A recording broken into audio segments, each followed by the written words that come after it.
Your daily download is next with our Gadget Guy Mike Yawney. He is speedy on the track, and now you have a rapid review of the brand new iPod Touch. Mike?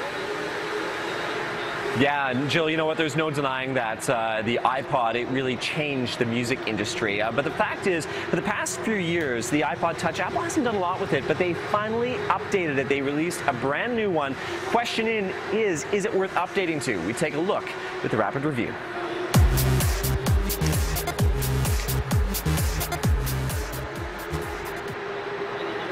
So it isn't really so much a redesign as it is an upgrade. Now, Jill, I know you have a couple of them on set there, and you can see that they come in a variety of brand new colors.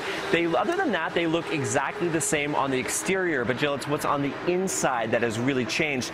Big improvement is the processor. They've bumped up the processor, which is huge because the iPod Touches, for a while there, you couldn't play some of the brand new games and some of the brand new apps. The processor was just too slow. So by bumping up that processor now, these new iPod Touches, you can do everything that you want to with them.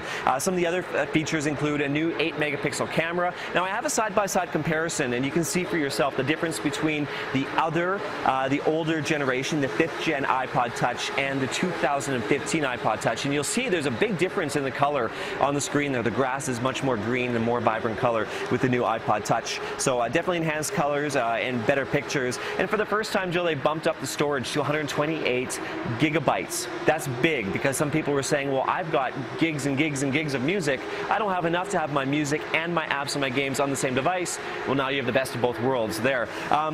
They also added the M8 motion coprocessor, and this is big because that means you can do all your physical activity and it can monitor things like that. So it adds a lot of functionality to the iPod Touch. A couple of things that I will say I wish that we would have saw was a better battery life. I found the battery life was not quite as good as the previous generation. Still good, but just it wasn't quite there like the other ones. And beyond that, I was a little bit curious for the fact that they didn't add any more new features. The Touch ID, where you use your fingerprint sensors, use your fingerprint to buy apps and things like that, that's not in there. And the screen has been bumped up in size like they did to the iPhone 6. So curious about why they didn't do that.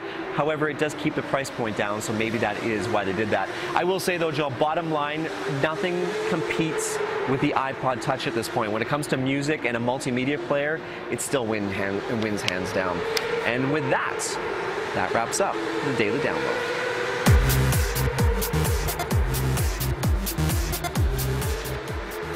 I have my eye on the gold one, Mike. It is nice. There's some nice colors. There's no denying that at all. And you have a great prize in store for our lucky BT viewer this morning. I do. So you can see our viewers are actually on the track. Where are they? There we go. There's Leanne going by us right now. They are going to be playing for this. This is the Samsung Galaxy S6 Edge. It's got the smartphone that's got the wraparound screen, so a really cool device. It's worth $850. One of them's going to win it if they can beat me on the track.